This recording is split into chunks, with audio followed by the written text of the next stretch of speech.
to Mpishi. On today's plate, we are going to be making some chapatis. Welcome.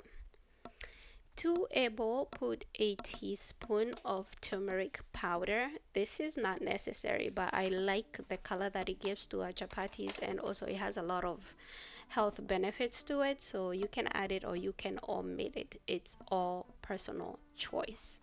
To that, we are going to add a half a cup of sugar. I was using a third cup, so third and a half.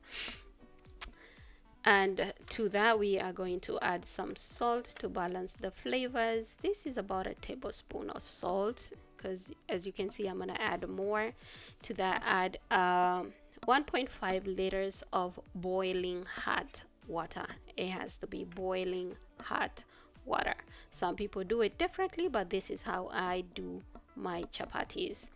So get a spoon, a wooden spoon, and mix it up and check for taste. So boiling hot water, sugar, turmeric, and salt. It's very simple. Check for flavor. Tell me you're Kenyan without telling me you're Kenyan. Again, I needed some more salt to it, so I added some more. Again, check for flavors before you add your flour. So mix it up, check again. And I needed a little bit more salt, and that was it. So all in all, it adds up to about a tablespoon of salt, not a heaping tablespoon, just kidogo. To that, we are going to add a third cup of cooking oil. It can be any cooking oil that you use. And after that, we are going to add our flour. So to that, we're gonna add 2 bowls. Ultimately we used 3, but mix up 2 to start with, and then mix it up with your wooden spoon, because the water is it's so hot at this point, so you want to start with your wooden spoon and then use your hands when your water has cooled down to where you can handle the dough. So mix it up, and then when you mix it up, just keep making sure that you're scraping the sides, and then start adding the third bowl of flour as you go. So for reference, 1 red bowl of flour is 3 cups. So we are making about 9 cups of flour, just for reference.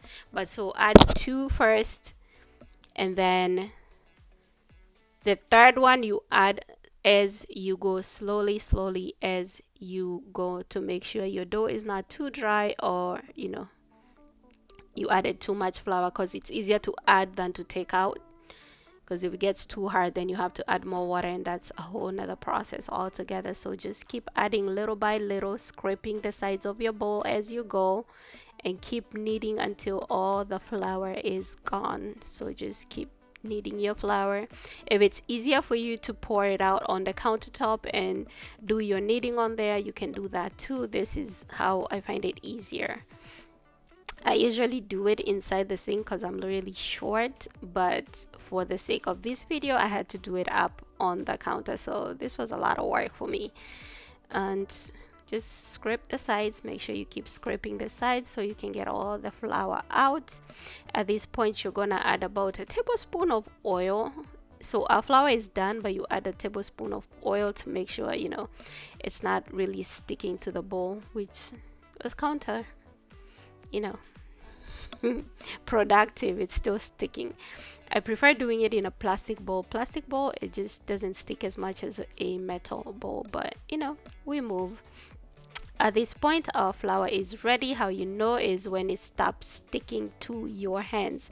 When your flour stops sticking to your hands, it is soft, it is done. So you're gonna cover it with some cling foil and leave it to rest for like 30 minutes to an hour, depending on how much time you have, and then come back to it. So at this point, it had been 30 minutes, so we are back, and we are gonna start rolling out our dough. So get your knife, flour your surface where you're gonna put the flour, and cut your dough in half. You can do it smaller if your surface is not as big, and you can do the whole thing if you have a bigger surface. There's no rule or law about how you can do this part. Flour your surface, flour your flour, so you make sure it doesn't stick to your surface, and start rolling out to about a half an inch thick. Really, just roll it out. No design, no method, no how. Just push it out until you have the desired, thickness of your flour. After that, we are gonna get our oil, and we're gonna put it up on top of the dough, spread it all over the dough. That would be about a tablespoon, maybe and a half. Spread it with your hands. You can spread it with a spoon, you can spread it with a brush, however you find it easier. That's on you. So I find my hands do the best work, so I just use my hands. After that, we're gonna start cutting it into strips. We're gonna roll it onto itself, and then we're gonna roll it into pinwheels. Like, I don't know how to explain this part. Just do it how I'm doing it. You roll it onto itself, and then you roll it into a pinwheel. Tuck the end in the middle and put it on a floured bowl or surface. Let me slow it down for you just so you can kind of understand what I'm saying. Cut it up in a strip. You roll it onto itself to make sure all the oil is in the middle, not outside. And then after that, we are going to roll it into a pinwheel. When you get the desired thickness of the chapati you want, cut it and pin it in the middle. Let's do that one more time. Roll it into a pinwheel and tuck the end in the middle. And you just keep repeating this process until your entire dough is finished. So roll it, roll it, roll it. All we're doing is rolling it. Roll it onto itself, roll it into a pinwheel, tuck the end into the middle. Here's a different angle to that. Roll it on itself, roll it into a pinwheel, cut it up, tuck the end into the middle. If you don't have enough to make one, cut a little piece from what's left and keep going. So we're going to repeat this process until your whole dough is done. After that, you're going to dust both sides with some flour to make sure it doesn't stick to your surface. We're going to put it off on the side on a parchment paper. You can just put it on your countertop. You can put it in a bowl. Not a bowl, a plate, a flat plate, anywhere. And you're going to repeat this until you are completely finished with all your dough. So just dust it, put it on the side, dust it, put it on the side. When you're done, you're going to get a damp kitchen towel, a cling foil. At this point, I use parchment paper, and you're going to cover it to make sure it doesn't get crusty. So after that, we are going to start making our chapati. So get your pinwheel. You're going to roll it up into a circle. And this also, it depends on you. If you like thick chapatis, you're gonna roll it out less. If you like thin chapatis, you're gonna roll it out more. So I like mine somewhere in the middle, so I roll it up, to that consistency. Also, it also depends with the width of your pan. If your pan is smaller, you're obviously gonna do them smaller because you want them to fit in there on the bottom without riding to the sides, because you want it to be completely cooked. At this point, my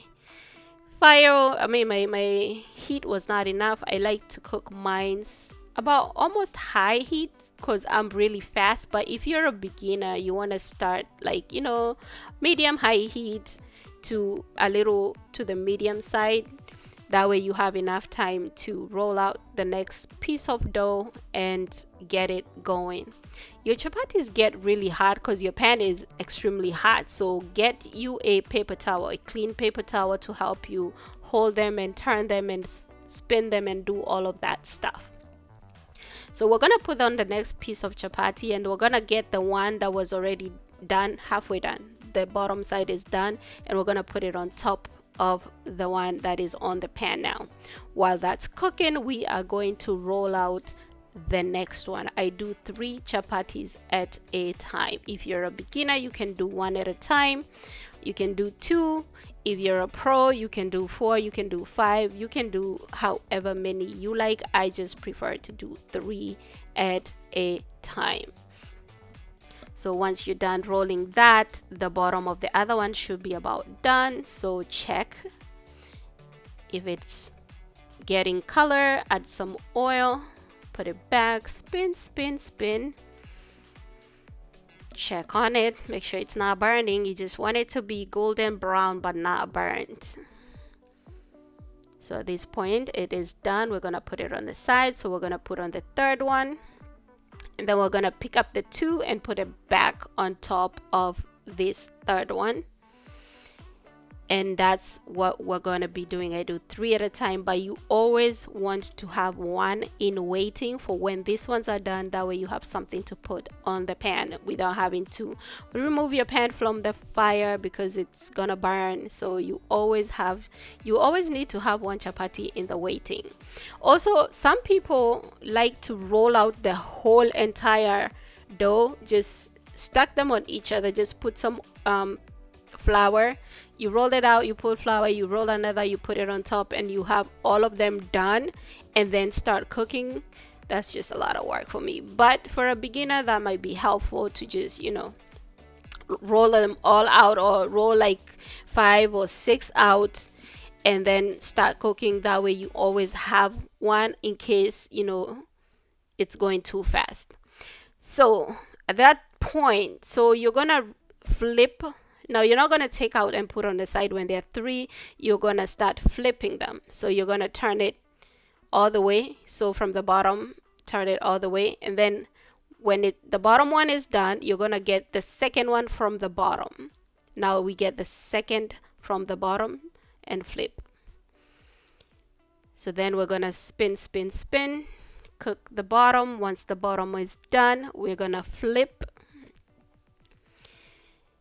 And after you flip, you always get the bottom, the second one from the bottom, the second from the top. Well, the second top, I don't know if you're getting it. It's kind of hard to explain. So once it's done, so we're going to flip all the way, all the 3. So that's done. You're going to flip all 3. And then you're going to get the second and flip it up. So when the cooked side comes back up, all of them are done. You are finished. So they're done. So you're just gonna have to cook the bottom until it's done, and then all your chapatis are done at this point. So you're gonna flip, get the second one from the top, or the second from the bottom. I guess it's the same. And then flip. So at this point they are all done. And we're gonna put them in a paper towel lined bowl, and we're gonna cover. Now we're going to start the process again. Put 1 in, then start rolling the next one while that one is cooking. So roll it out, make sure make it as circular as possible. If it's not circle, like it's not even important. The goal is to learn first how to make them, and then the shapes will come afterwards. So add your oil, spin, spin, spin, make sure it's done. Once it's cooked, we put it to the side. All right, then we're gonna put that one in, and then get the cooked one, put it back on top of the next one, cooked side down. Then we're gonna roll another one while that one cooks. You always have to make sure you have 1 in waiting. And that's why I said if you want to roll them out first and then start cooking, that also works. So check, add your oil, spin, spin, spin, make sure it's cooked golden brown. Perfect. Then we're going to take it out and then add the third one, and then we're going to put the ones back on top of that one. Again, always have 1 in waiting. So spin your chapel while the other ones are cooking.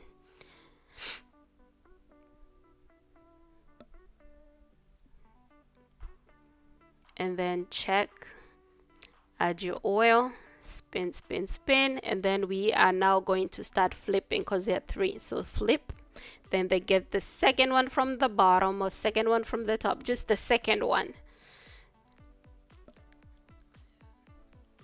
And keep going. So check, add your oil, spin, spin, spin, and flip. Then they get the second one from the bottom, second one from the top, or the second one, the one next to the one on the bottom. That's what I mean. Check, add your oil. If it's cooking too fast, turn your heat down because you don't want it to burn, but you want it to cook all the way through.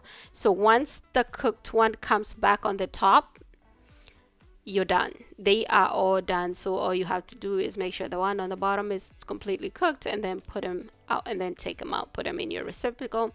You're gonna repeat this process until you're done with all your chapatis. And as you can see, this is the last batch. Our chapatis are done, done. See, beautiful golden brown chapatis. So check them out, put them in a bowl, and we are finished. You can serve them with any kind of stew of your choice. You can have them with tea. You can have them as is. It doesn't matter. They are delicious either way. So our chapos are done. They're soft. They're layered. And you can enjoy. Please subscribe to our channel. Follow, like, share. Tell a friend to tell a friend. And help us grow this Mpishi home for all of us as we learn together how to do different dishes. Look at that. Soft, soft, soft, soft layered chapatis. Otherwise, God bless, and I will see you on the next plate. Keep it Mpishi. Please follow, like, subscribe.